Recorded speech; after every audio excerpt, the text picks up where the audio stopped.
नमस्कार मंडळी, मी प्रतीक्षा तुम्हा सर्वांचं स्वागत करते आजच्या नवीन मिनी ब्लॉगमध्ये.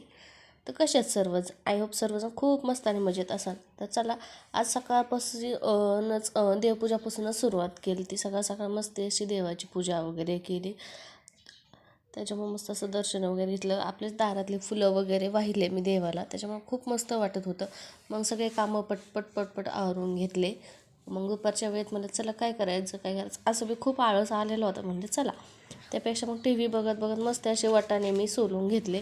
कारण की म्हणलं असं काही तयारी करून ठेवलं मग भाजी करायला परत पटकन होऊन जातं. परत भाजी करायच्या वेळेस सोलायचे, मग ती भाजी बनवायची, असं खूप वेळ जातो. मग म्हणलं चला टी व्ही बघता बघता वाटाणे पण सोलून घेतले. त्यानंतर संध्याकाळीच सगळ्या गोष्टी आवरून वगैरे मग चहा पाणी घेऊन मस्त बशी रेडी झाले.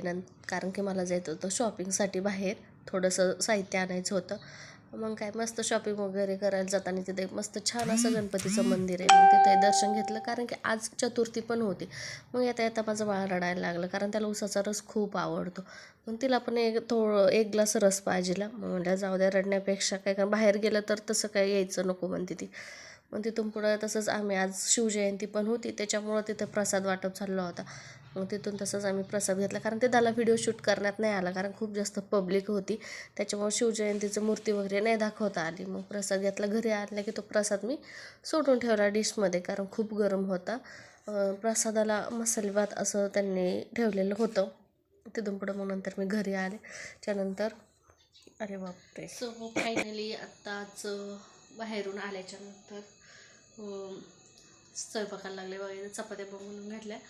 आणि मी जातानीच ना भाजी वगैरे बनवून ठेवली होती, कारण का आल्यावर पण खूप लेट होतं स्वयंपाकाला. मग असं चिडचिड वगैरे होती बघा.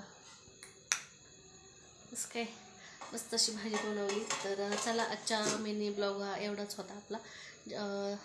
कोणी नवीन असेल तर आपल्या चॅनलला सबस्क्राईब करा आणि जास्तीत जास्त लाईक करा, शेअर पण करा. तर चला, भेटूया का पुढल्या नवीन मिनी ब्लॉगमध्ये. तोपर्यंत बाय बाय.